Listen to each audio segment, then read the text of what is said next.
Maksud rangkap sajak pertama adalah kebenaran tidak mampu ditunjukkan kerana sering disalah anggap. Orang yang benar dianggap telah melakukan kesalahan. Rangkap dua ialah kepalsuan pula telah diputarbelikan. Sesuatu yang palsu telah menjadi sesuatu yang dianggap benar. Manakala maksud rangkap tiga ialah pembunuhan tidak dapat dibuktikan kesalahannya. Pembunuh terselamat daripada hukuman. Maksud rangkap sajak terakhir adalah penipuan yang ditafsirkan sebagai kebenaran.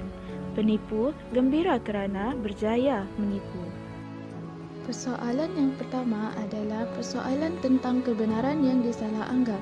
Seringkali sesuatu perkara yang benar sering disalah ertikan menjadi tidak benar. Walau bagaimanapun, ada juga kebenaran dipertahankan agar golongan yang terlibat akan terbela daripada penganiayaan. Contohnya, aku tidak mahu lagi jadi saksi kepada kebenaran kerana kebenaran sering disalah ertikan menjadi tidak benar lagi. Persoalan tentang kepalsuan dianggap benar menjadi saksi adalah sesuatu tugas yang berat kerana berkemungkinan terdorong menjadi saksi palsu. Kebenaran boleh dipesongkan menjadi sesuatu kepalsuan. Tindakan ini bertentangan dengan undang-undang. Oleh itu, kebenaran perlu ditegaskan agar institusi undang-undang dipertahankan dan menjadi institusi yang adil. Aku tidak mahu lagi jadi saksi kepada kepalsuan kerana kepalsuan sering diputarbelitkan menjadi tidak palsu lagi. Persoalan yang ketiga adalah persoalan tentang pembunuhan yang gagal dibuktikan. Seringkali, kes-kes pembunuhan diputarbelitkan sehingga mereka yang terlibat dengan kes tersebut bebas dari tindakan undang-undang.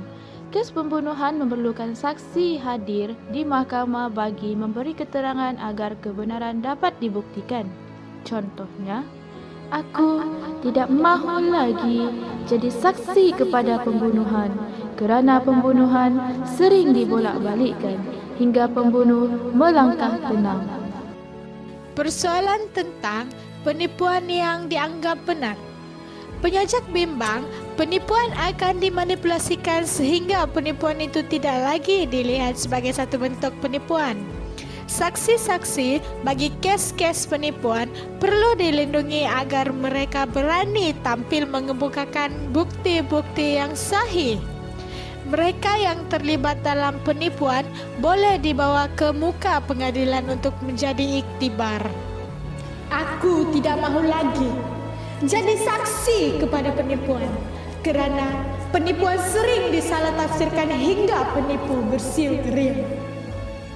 Manakala, persoalan yang terakhir adalah persoalan tentang berpendirian teguh dan keyakinan dengan setiap keputusan. Hal ini penting kerana menjadikan orang akan mempercayai seseorang tanpa ragu-ragu. Buktinya, aku tidak mahu lagi jadi saksi kepada kebenaran kerana kebenaran sering disalah ertikan menjadi tidak benar lagi. Pengajaran yang pertama, kita mestilah amanah sehingga menjadi saksi. Contoh rangkap 1 baris 2. Aku tidak mahu lagi jadi saksi kepada kebenaran. Pengajaran kedua ialah kita hendaklah jujur dalam setiap tindakan. Contoh rangkap 1 baris 1 dan 2. Aku tidak mahu lagi jadi saksi kepada kebenaran. Pengajaran ketiga ialah kita janganlah melakukan penipuan dalam hidup. Contohnya rangkap 4 baris 1 dan 2. Aku tidak mahu lagi jadi saksi kepada penipuan. Pengajaran yang keempat, kita mestilah menghindari kepalsuan supaya dapat menegakkan keadilan. Contoh rangkap 2 baris 2. Jadi saksi kepada kepalsuan. Pengajaran terakhir ialah kita mestilah membuktikan pembunuhan yang telah dilakukan supaya pembunuh tidak terlepas daripada hukuman. Contoh rangkap 4 baris 2. Jadi saksi kepada penipuan. Gaya bahasa pertama ialah asonansi. Asonansi ialah perulangan bunyi huruf vokal yang sama dalam sebaris. Contohnya, rangkap 1 baris 2. Jadi saksi kepada kebenaran. Perulangan vokal E sebanyak 6 kali. Kesannya untuk menimbulkan keindahan bunyi yang disebut. Gaya bahasa yang kedua ialah aliterasi. Aliterasi ialah pengulangan bunyi huruf konsonan yang sama dalam sebaris. Contohnya, kerana penggunaan sering dibolak-balikkan. Rangkap 3 baris 3. Pengulangan bunyi N sebanyak 4 kali. Kesannya adalah untuk menimbulkan penegasan. Gaya bahasa ketiga ialah perulangan kata, yaitu perkataan yang berulang-ulang dalam rangkap. Contoh, aku tidak mahu lagi menjadi tidak palsu lagi.